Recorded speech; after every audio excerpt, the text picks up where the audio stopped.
오늘 하나님의 말씀은 요한복음 4장 13절 14절입니다. 같이 읽습니다. 요한복음 4장 13절 14절입니다. 시작. 예수께서 대답하여 이르시되 이 물을 마시는 자마다 다시 목마르니와 내가 주는 물을 마시는 자는 영원히 목마르지 아니하리니 내가 주는 물은 그 속에서 영생하도록 솟아나는 샘물이 되리라. 아멘. 앉으시겠습니다. 여러분 기억하십시오. 성경은 숱한 세월을 헤쳐나왔습니다. 그리고 앞으로도 그 시간들을 헤쳐나갈 것입니다. 왜냐하면 성경은 진리이기 때문입니다. 여러분들은 어느 쪽에 더 관심이 많습니까? 하나님께 영광 돌리는 것입니까? 여러분들의 행복입니까? 하나님 앞에 거룩함입니까? 하나님 앞에 의로움입니까? 아니면 여러분들의 즐거움입니까? 사람들은 하나님을 알려 하지 않습니다. 심지어는 교회 와서도 사람을 찾으려고 합니다. 영웅을 만들려고 합니다. 자기를 기쁘게 하라고 합니다. 자기의 자존심을 세워달라고 아우성입니다. 교회가 알려지기를 원하지 예수 그리스도와 십자가가 알려지는 일에는 관심이 없습니다. 이미 망하고 없어진 바벨탑을 이제 교회 내에서 세우고 있습니다. 하나님은 에덴을 주 예수 그리스도를 통해 우리에게 주셨습니다. 그럼에도 불구하고 인간은 스스로 에덴 바깥에서 머물며 그곳에서 에덴을 만들려고 합니다. 이미 실패해버린 역사, 이미 입증돼버린 역사임에도 불구하고 인간이 하나님같이 되고자 하는 행위는 여전히 힘차게 수레바퀴 돌고 있습니다. 교회가, 그리스도인이, 성도가 주 예수 그리스도에게 돌아와야 됩니다. 주 예수 그리스도의 십자가만이 우리의 구원임을 믿어야 됩니다. 환경이 좋고 잘 될 때, 건강도 좋을 때, 모든 일이 이지고잉 될 때 사람들은 만족스러워합니다. 행복하다고 생각합니다. 그러나 어느 순간 건강을 잃거나 실망과 슬픔에 잠겼거나 어려운 환경에 부딪히게 되면 그 순간 우리가 그렇게 훌륭하다고 생각했던 사상들과 철학들과 문학들과 음악들과 예술들은 전혀 우리에게 도움이 되지 못하고 우리 자신에게 아무 가치도 없다라는 사실을 깨닫게 됩니다. 우리가 아무런 도움이 필요도 하지 않을 때는 어떤 의미에서 좋은 가르침이었습니다. 철학이 인간에게 힘이었습니다. 즐거움이었습니다. 그것은 음악이었고 그것은 노래였고 그것은 그림이었고 그것은 철학이었으며 그것은 문학이었고 그것은 물질이었습니다. 그리고 그것은 건강이었습니다. 그러나 그 큰 어려움들이 사람들의 삶에 닥치게 될 때 우리가 정말로 그들의 도움이 필요로 할 때 정작 그들은 우리에게 도움이 되지 않습니다. 탕자가 세상에서 있을 때 그는 배고팠습니다.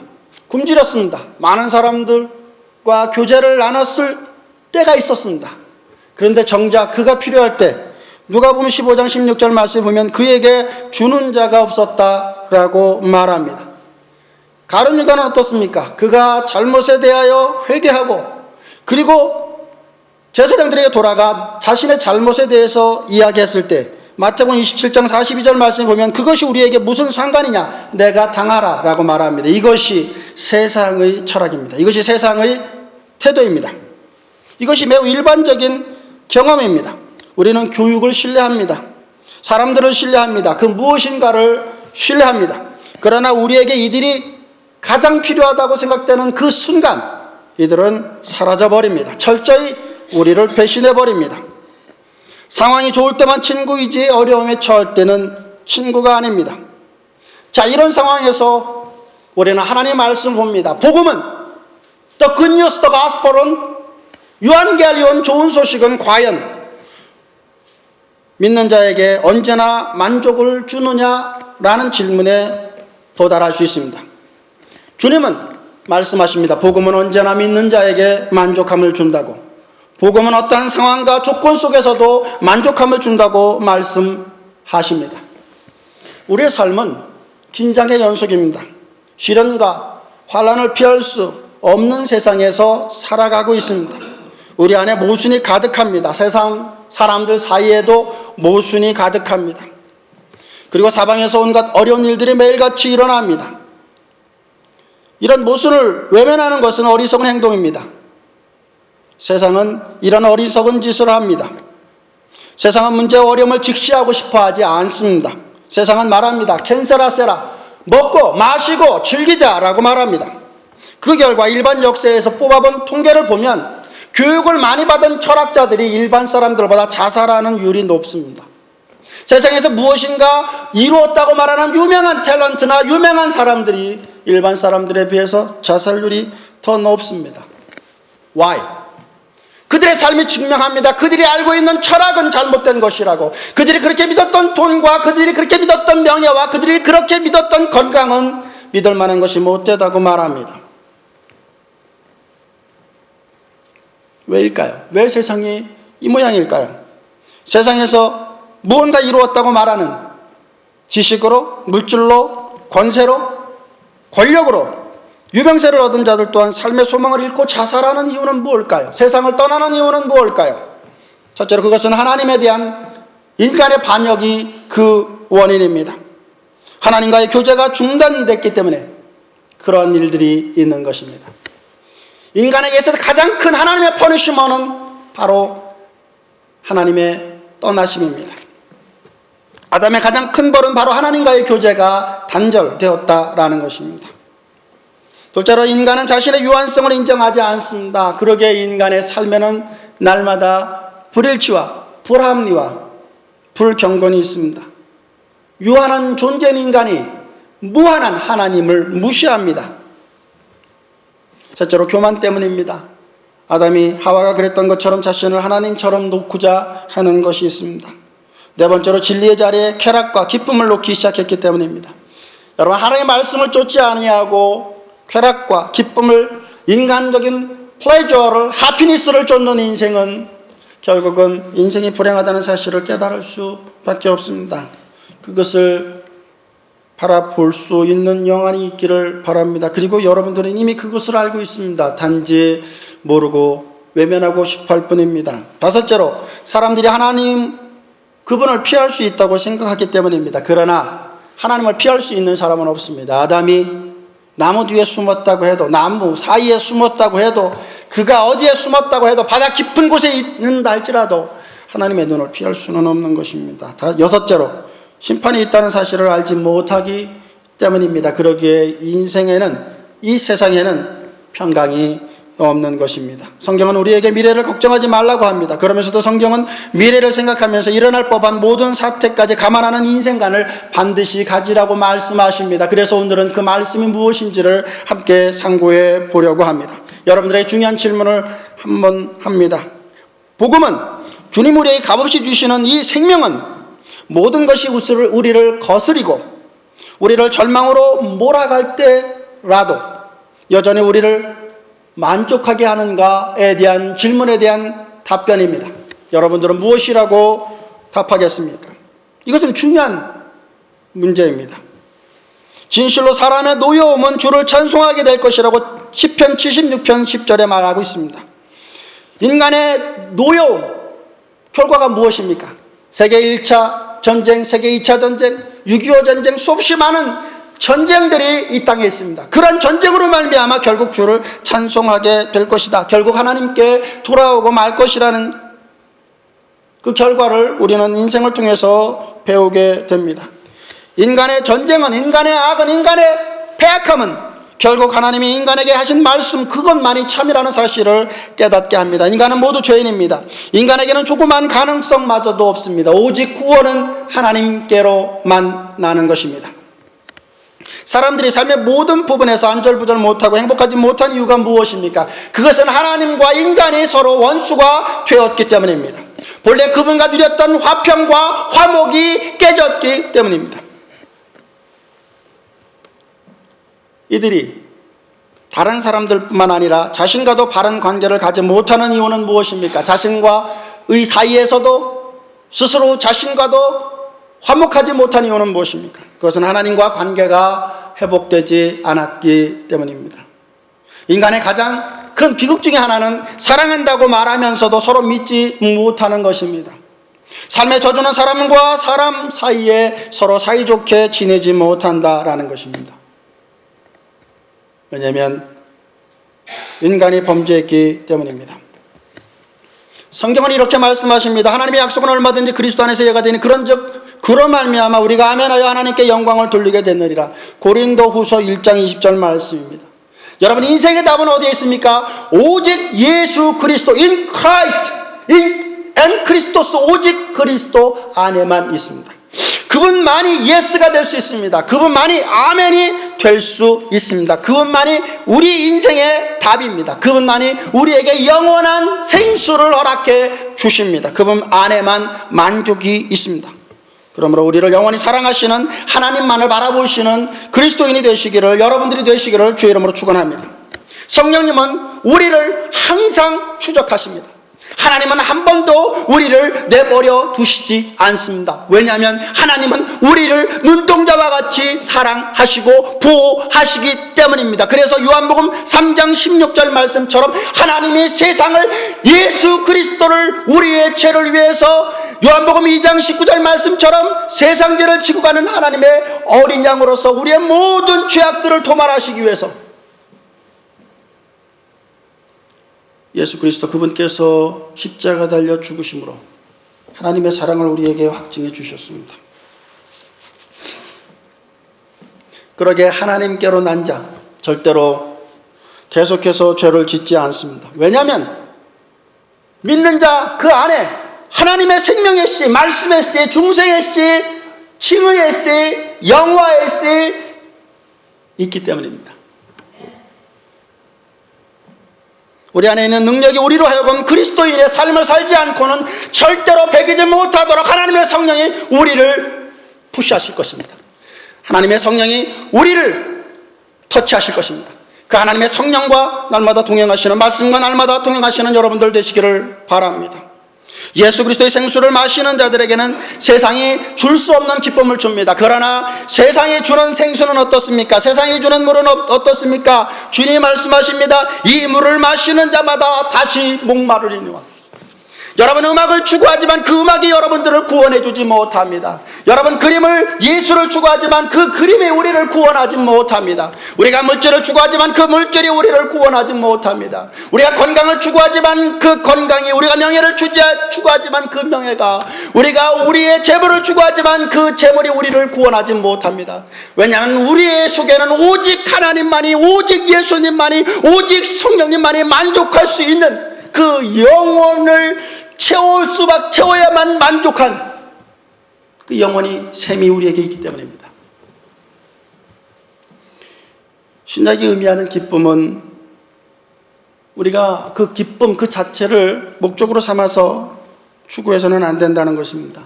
왜냐하면 그리스도인에게 주는 기쁨은 오직 그리스도와의 관계를 통해서만 우리에게 주시는 부산물이기 때문입니다. 선물이기 때문입니다. 그러기에 선물은 우리 스스로 만들 수 없습니다. 진정한 기쁨과 행복은 언제나 믿음의 주여 우리를 온전케 하시는, 양으로 생명을 얻게 하고 더 풍성히 얻게 하시는, 내가 눈을 향하여 산을 들리라, 나의 도움이 어디서 올까? 나의 도움이 오직 천지를 지으신 여호와 하나님에게 서로다. 그 하나님과의 관계, 그 예수 그리스도의 관계에서만 얻을 수 있기 때문에 그렇습니다. 그러므로 성령께서 자유롭게 여러분에게 일할 수 있는 자리를 남겨두시기를 바랍니다. 교회 내에서, 우리 사이에서 영적인 부흥의 역사가 일어나기를 위해서 기도하시는 여러분들이 되시기를 바랍니다. 하나님의 특별한 일들을 사모하고 기대하는 여러분들 되시기를 바랍니다. 성령님께서 직접 역사하실 수 있는 자리를 남겨두시는 여러분들 되시기를 바랍니다. 이 복음은, 이 리빙 워터, 이 생수는, 우리에게 값없이 주시는 이 생명은 모든 것이 우리를 거스리고 우리를 절망으로 몰아갈 때조차도 여전히 우리를 만족하게 합니다. 그러나 마귀는, 사탄은 어떻습니까? 철저히 위장합니다. 그래서 믿는 자들을 속입니다. 심지어 고린도후서 11장 14절 말씀에 보면 사탄도 자기를 광명의 천사로 가장한다고 합니다. 광명의 천사로 위장합니다. 그래서 어느 날 그리스도인이 완전히 행복하다고 생각했던 그 어느 날 아하, 나는 행복하지가 않구나 라고 느끼게 만드는 것, 그것은 바로 마귀의, 사탄의 전략입니다. 사탄은 이렇게 믿는 자들을 속일 수 있습니다. 그러기에 우리는 말씀을 분명히 알아야 됩니다. 복음을 분명히 알아야 됩니다. 우리 주 예수 그리스도에 대해서 분명히 알아야 됩니다. 그래서 그리스도인은 어떻게 삶을 살아야 나가야 되는지에 대해서 분명히 알아야 됩니다. 첫째로, 핍박은 그리스도인을 절대로 넘어뜨릴 수 없다는 것입니다. 주님은 씨 뿌리는 비유에서 분명히 말씀하셨습니다. 주님께서는 씨 뿌리는 자가 나가씨를 서로 다른 땅에 뿌렸는데 그 가운데 몇몇만 알곡을 맺었다고 말씀하십니다. 이 비유를 마치신 이후에 그 비유에 대해서 이렇게 설명하셨습니다. 마태복음 13장 18절부터 20절까지 말씀에 보면 그런즉 씨 뿌리는 비유를 들으라. 아무나 천국 말씀을 듣고 깨닫지 못할 때는 악한 자가 와서 그 마음에 부러진 것을 빼앗나니 이는 곧 길가에 뿌려진 자요. 돌밭에 뿌려졌다는 것은 말씀을 듣고 즉시 기쁨으로 받되 그는 자신이 그리스도인이 되었다고 생각하는 자들이 있다라는 것입니다. 일시적인 회심자가 있을 수 있다라는 것입니다. 그는 자신이 그리스도인이라고 생각하고 다른 사람들도 그를 그리스도인이라고 생각을 합니다. 그러나 21절 말씀에 보면 그 속에 뿌리가 없어 잠시 견디다가 말씀으로 말미암아 환난이나 박해가 있을 때 곧 넘어지는 자요 라고 말합니다. 핍박이 그러시자마자, 환난이 그러시자마자 그가 전혀 그리스도인이 아니었다는 사실, 그것이 곧 드러난다는 것입니다. 왜냐하면 그에게는 뿌리가 없기 때문입니다. 복음에 대한 일시적 반응만 있었을 뿐이지 진정한 영적 회심이 없었기 때문입니다. 중생이 없었기 때문입니다. 거듭남이 없었기 때문입니다. 그래서 주님은 이어서 계속해서 말씀하십니다. 22절 말씀입니다. 가시떨기에 뿌려졌다는 것은 말씀을 드러나 세상의 염려와 재물의 유혹에 말씀이 막혀 결실하지 못하는 자요. 즉각적이고 일시적인 반응은 있었지만 이 사람도 그리스도인은 아닙니다. 그 다음에 대조적인 장면이 나옵니다. 23절입니다. 좋은 땅에 뿌려졌다는 것은 말씀을 듣고 깨닫는 자니 결실하여 어떤 것은 100배, 어떤 것은 60배, 어떤 것은 30배가 되느니라 하시더라 라고 말씀합니다. 이 비유의 핵심은 무엇입니까? 우리를 궁극적으로 테스트하는 것이 박해이든 세상살의 염려이든 어떤 것이든 간에 시련과 어려움과 역경이 인간의 삶에 있다는 것입니다. 이것들은 복음의 가치를 보여주는 동시에 우리를 테스트하여 우리 안에 영생하도록 솟아나는 샘물이 과연 있는지 없는지,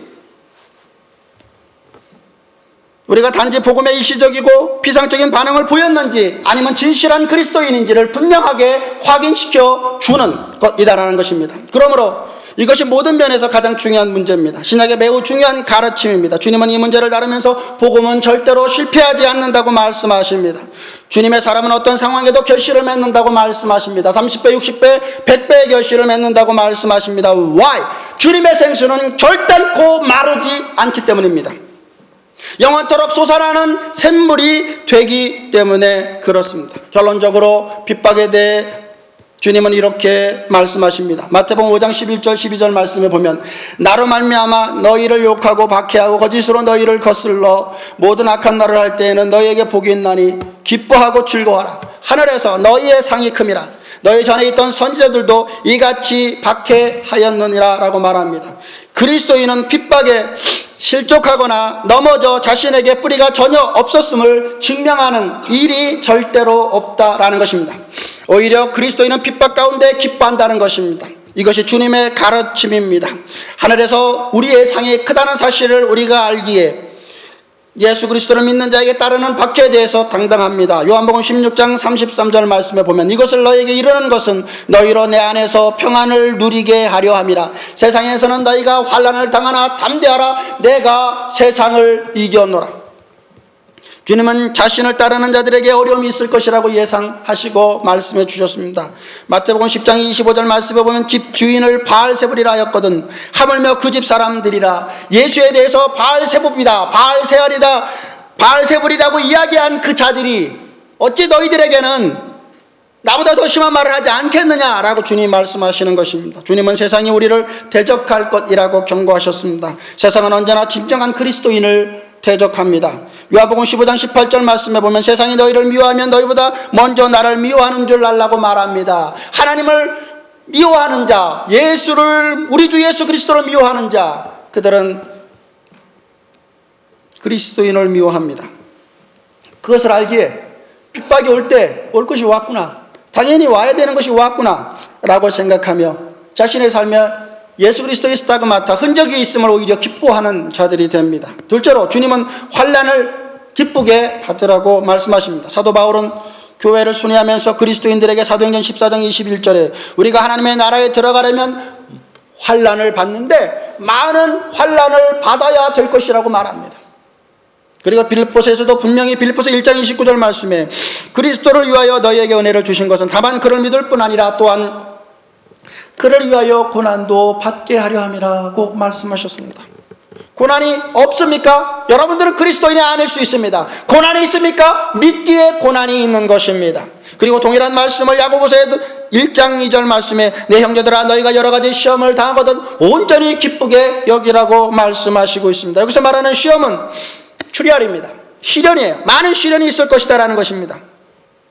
사도 베드로 역시 믿는 자들에게 이렇게 말씀하십니다. 베드로전 4장 12절부터 14절까지 말씀해 보면 사랑하는 자들아 너희를 연단하려고 오는 불시험을 이상한 일 당하는 것 같이 여기지 말고 오히려 너희가 그리스도의 고난에 참여하는 것으로 즐거워하라. 이는 그의 영광을 나타내실 때에 너희로 즐거워하고 기뻐하게 하려 함이라. 너희가 그리스도의 이름으로 치욕을 당하면 그리스도의 이름으로 말미암아 치욕을 당하면 복 있는 자로다.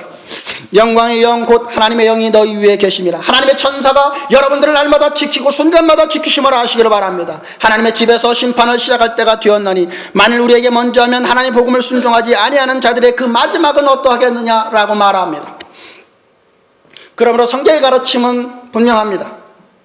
주는 말씀하십니다. 주 예수를 믿으라. 그리하면 아무 문제도 어려움도 겪지 않고 만사 형통할 것이다라고 약속하시지 않으셨다는 것입니다.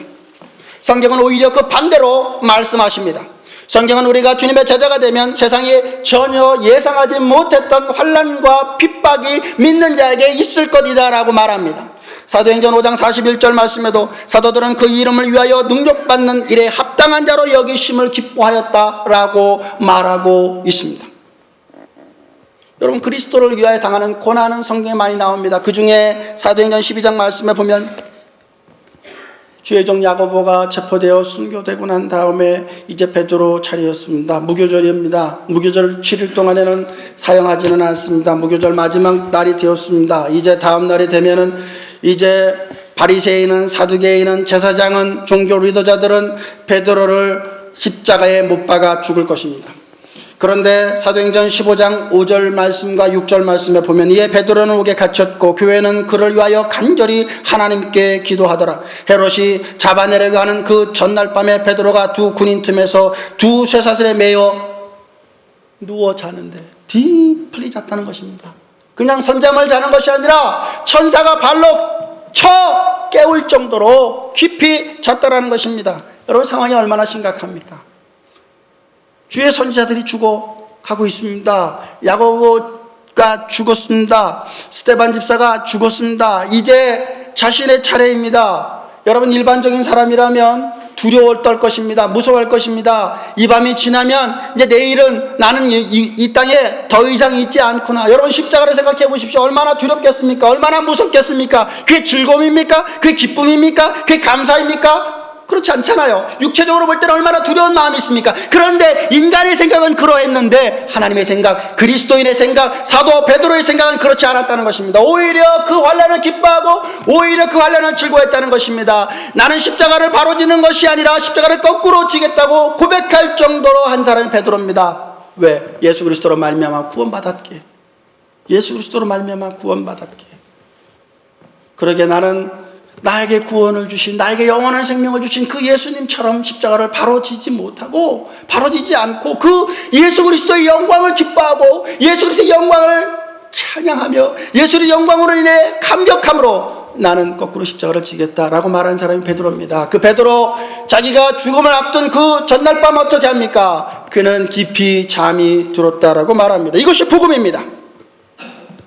복음은 자신에게 주는 영원한 생수 리빙 워터가 있는 자는 자신에게 어떠한 어려운 일들이 있다 할지라도 담대할 수 있다라는 것입니다. 그러기에 그는 그 생수를 먹었기에, 주님께서 주는 생수를 먹었기에 내가 주는 물을 먹는 자는 그 속에서 영생하도록 솟아나는 샘물이 되리라는 그 예수 그리스도를 자신의 마음에 품었기에 그는 담대할 수가 있었던 것입니다.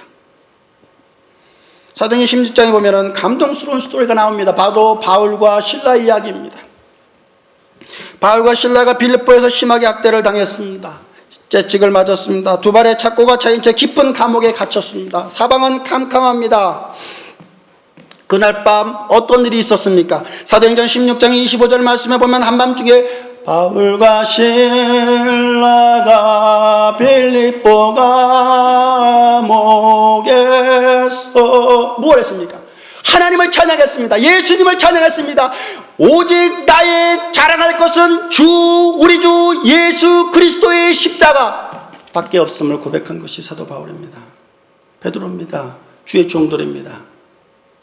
영원한 생명을 소유한 주의 종들은 그들이 어떤 핍박 가운데서도 오히려 찬양하고 오히려 담대할 수 있었다라는 것입니다. 무서워하지 않았다는 것입니다.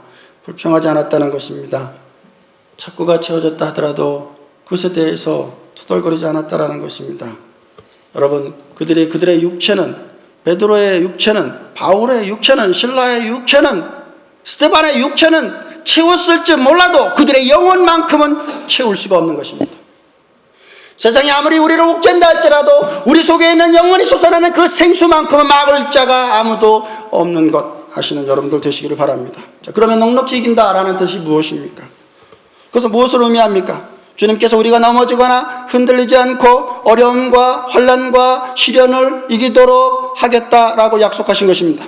더 나아가 주님은 우리가 단지 이것들을 견디는데 그치지 않고 오히려 환난을 자랑하고 이것들 가운데 기뻐하고 넉넉히 이기도록 하겠다고 약속하신 것입니다.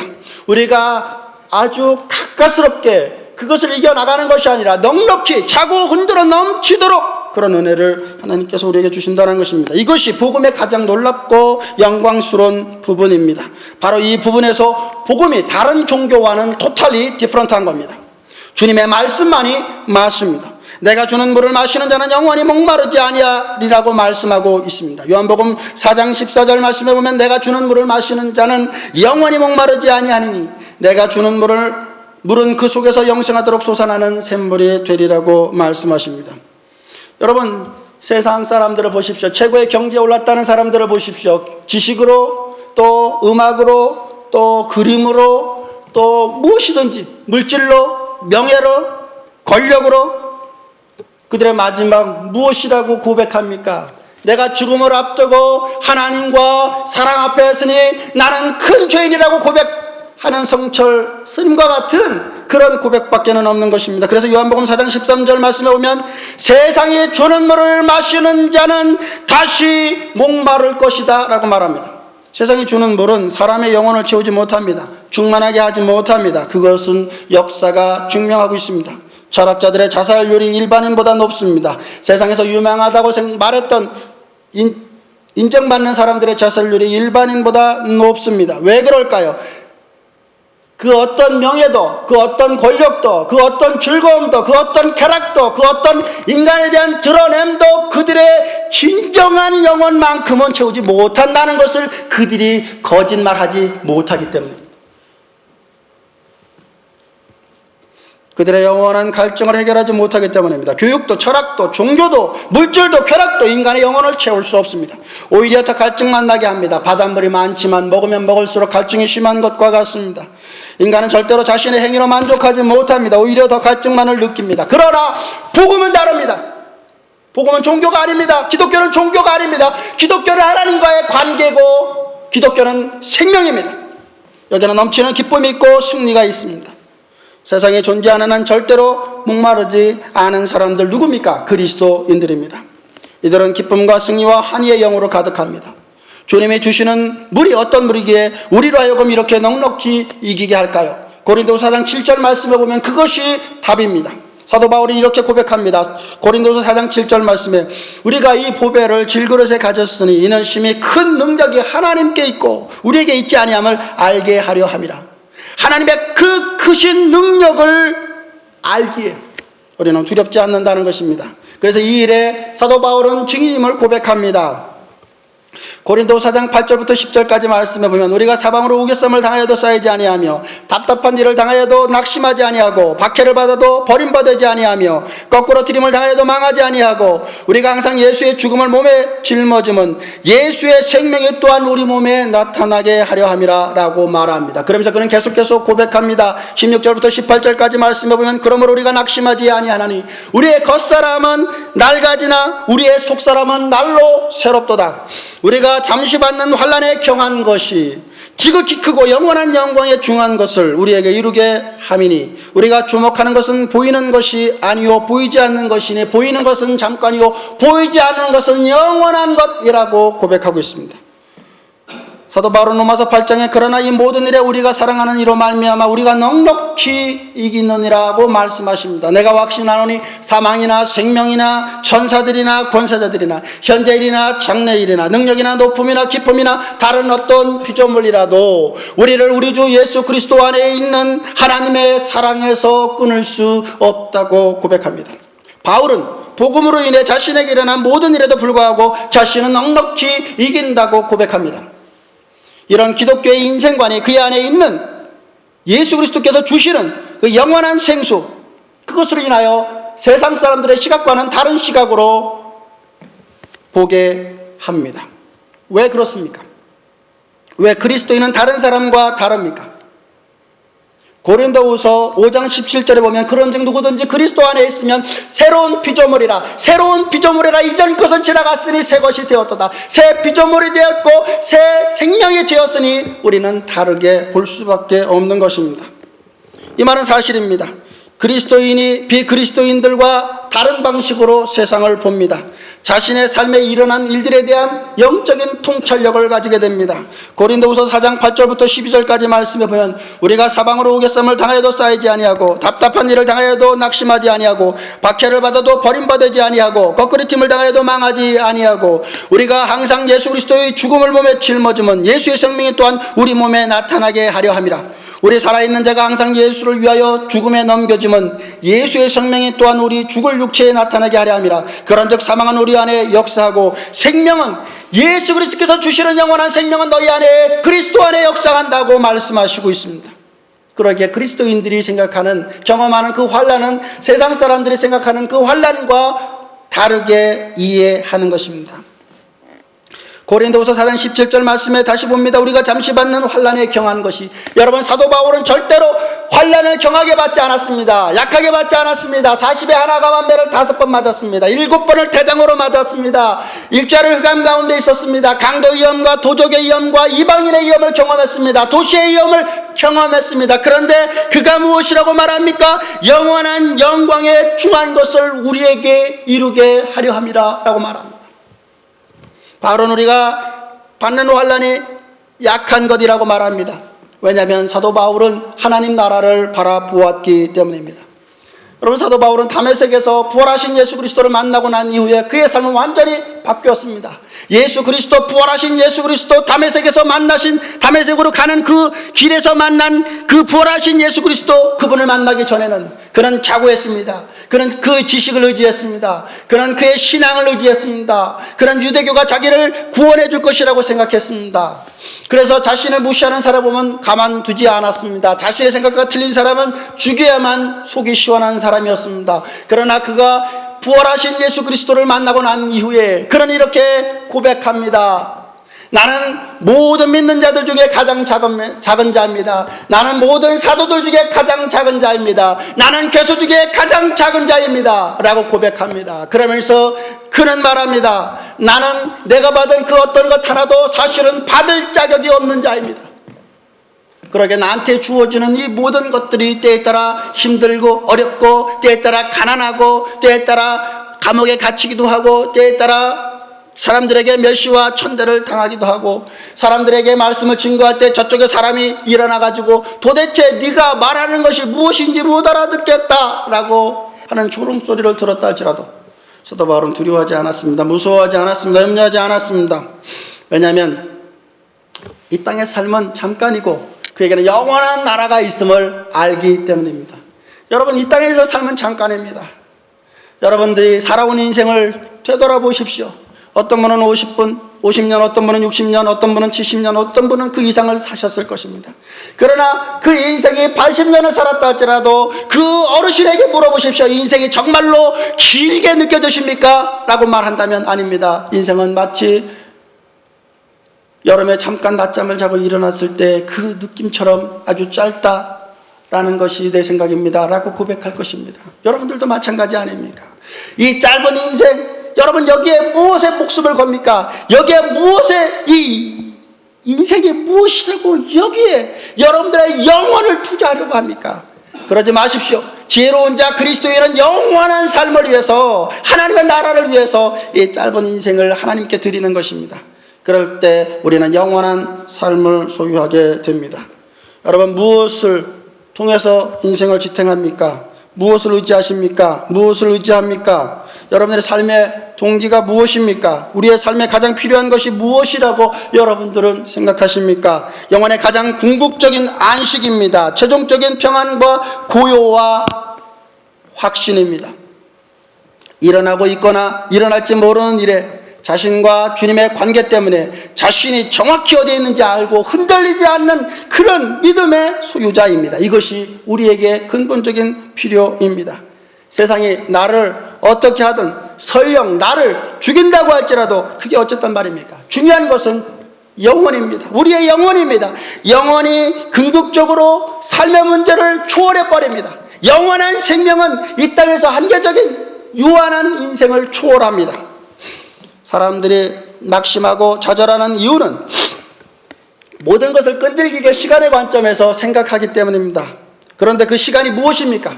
성경에는 무엇이라고 말합니까? 이 시간은 실제로 잠시 있는 순간적인 아침에 있다가 조금 있다가 사라지는 안개와 같은 것이다라고 말씀하시고 있습니다. 우리는 영원한 하나님 나라를 향한 삶을 소망하고 있기에 이 땅이 우리에게는 순례의 길인 것을 알기에 순례자로서 이 땅을 살아나가면서 오직 아버지 하나님만을 기뻐하고 즐거워하고 감사하는 그런 삶을 살아나갈 수 있는 것입니다. 그래서 이 땅에서 경험하게 되는 그런 많은 어려운 일들이 있을 때 로마서 5장 3절과 4절 사도 바울이 말한 것처럼 다만 이뿐 아니라 우리가 환난 중에도 기뻐하나니 이는 환난은 인내를, 인내는 연단을, 연단은 소망을 이루는 줄 알미라고 고백합니다. 인내를 낳는 방법에 대해서 야고보 사도는 이렇게 말합니다. 야고보서 1장 2절과 3절 말씀에 내 형제들아 너희가 여러 가지 시험을 당하든 온전히 기쁘게 여기라. 이는 너희의 믿음의 시련이 인내를 만들어내는 줄 알미라고 말씀하시고 있습니다.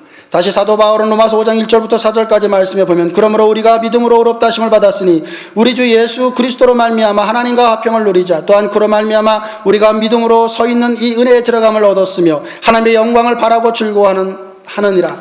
다만 이뿐 아니라 우리가 환난 중에도 즐거워하나니 이는 환난은 인내를, 인내는 연단을, 연단은 소망을 이루는 줄 알미라고 말씀하시고 있습니다. 인간에게 경험되는, 그리스도인에게 경험되는 이런 모든 환난들 결국에는 소망을 이루는 것이다라는 사실, 우리에게 인내를 갖게 하시기 위한 하나님의 섭리라는 사실을 깨달아 안다라는 것입니다. 그러기에 그리스도인들에게 있어서 가장 중요한 것은 내가 하나님 앞에 관계가 바른가 그렇지 않은가입니다. 베드로는 시련과 어려움을 겪는 이들에게 베드로전서 1장 5절에 이렇게 말합니다. 너희는 말세에 나타나기로 예비하신 구원을 얻기 위하여 믿음으로 말미암아 하나님의 능력으로 보호하심을 받았느니라 그랬습니다. 여러분, 하나님께서 환난 가운데, 어려움 가운데, 역경 가운데, 슬픔 가운데 있는 성도들을 그냥 내버려 두지 아니하십니다. 하나님께서 하나님의 능력으로 여러분들을 보호하십니다. 베드로전서 1장 6절과 7절 말씀에 보면 그러므로 너희가 이제 여러 가지 시험으로 말미암아 잠깐 근심하게 되지 않을 수 없으나 오히려 크게 기뻐하는도다. 너희 믿음의 확신은 불로 연단하여도 없어질 금보다 더 귀하여 예수 그리스도께서 나타나실 때 칭찬과 영광과 존귀를 얻게 할 것이다 라고 말합니다. 여러분의 믿음이 정금보다 더 귀하도록 하기 위한 환난이기에 하나님께서 이 땅의 마지막 날 심판하실 때 칭찬과 영광과 존귀를 얻게 할 존재가 되도록 하기 위해서 믿는 자들에게 환난을 주신다라는 것을 알기 때문이다라는 것입니다. 여러분, 너희가 성경을 통해서 영생을 얻기를 상고하거니와 이 성경은 곧 나에 대해서 하나님에 대해서 말씀하시는 것이라고 그랬습니다. 그래서 우리가 예수를 믿으면, 우리 주 예수 그리스도를 믿으면 우리는 영원한 생명을 소유합니다.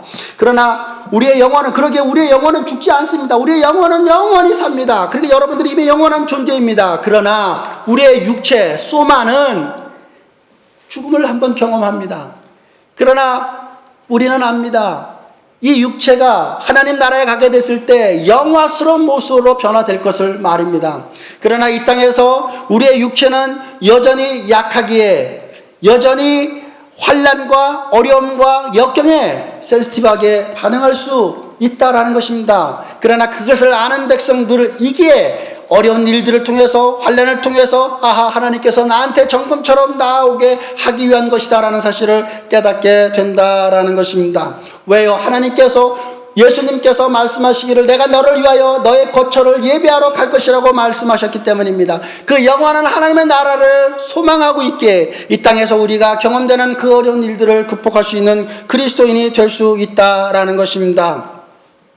또한 이 땅에서 우리가 경험하는 그런 모든 어려운 일들이 하나님께서 우리를 정금처럼 나오게 하시기 위한 하나님의 섭리와 계획이라는 것을 알기 때문입니다. 로마서 8장 28절 말씀처럼 우리가 알거니와 하나님을 사랑하는 자, 곧 그 뜻대로 부르심을 입은 자들에게는 모든 것이 합력하여 선을 이룬다는 것을 알기에 내게 즐거운 일이 있어도, 내게 슬픈 일이 있어도, 내게 고마운 일이 있어도, 내가 고맙지 못한 일이 있다 할지라도, 빌립보 4장 11절 12절 말씀에 보면 내가 궁핍함으로 말하는 것이 아니라 내가 어떤 형편이든지 나는 자족하기를 배웠노니 나는 비천에 처할 줄도 알고 풍부에 처할 줄도 알아. 모든 일에 부름과 배고픔과 풍부와 궁핍에도 처할 줄 아는 일체의 비결을 배웠노라 라고 말합니다. 나에게 능력 주시는 자 안에서 내가 모든 것을 할 수 있으며 항상 기뻐하고 쉬지 않고 기도하며 범사에 감사할 수 있는 그리스도인이 될 수 있는 것입니다. 이 모든 일에 우리를 사랑하시는 이로 말미암아 우리가 넉넉히 이긴다고 우리 그리스도인은 고백할 수 있는 것입니다. 시편 기자는 말하기를 고난당하는 것이 내게 유익이라고 고백합니다. 그 이유는 고난당하기 전에는 하나님의 말씀을 소망하지 않았지만 고난을 통해서 시편 119편 71절 말씀에 보면 주의 율례를 사랑하고 배우게 되었음을 고백하고 있는 것입니다. 여러분, 그리스도인들은 환난 가운데 어떡합니까? 점점점 하나님께 나옵니다. 점점점 하나님께 예배합니다. 그리고 점점점 하나님께 기도합니다. 이런 그리스도인에게 오늘도 그 속에서 영원토록 솟아나는 하나님의 생수, 예수 그리스도의 생수를 허락해 줄 줄 믿으시는 여러분들 되시기를 주의 이름으로 축원드립니다.